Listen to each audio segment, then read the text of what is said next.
అందరూ నన్ను అడిగే ఒక్క క్వశ్చన్, ఇంటి పని, ఆఫీస్ వర్క్ అండ్ ఆఫీస్ నుంచి వచ్చాక మళ్ళీ టైలరింగ్, ఇవన్నీ ఎలా మేనేజ్ చేస్తున్నావు, టైట్గా అనిపించదా అని.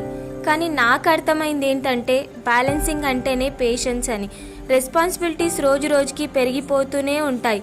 రెస్ట్ తీసుకోమని చెప్పడం చాలా ఈజీ, కానీ నిజమేంటంటే జీవితంలో కొన్ని బాధ్యతలు మనం వదులుకోలేం. మనం స్ట్రాంగ్గా ఉండాలని కాదు, ఉండాల్సిన పరిస్థితిలో ఉంటాం అంతే. అలా అని బాధపడుతూ కూర్చుంటే లైఫ్ ఆగిపోదు, రెస్పాన్సిబిలిటీస్ కూడా ఆగిపోవు.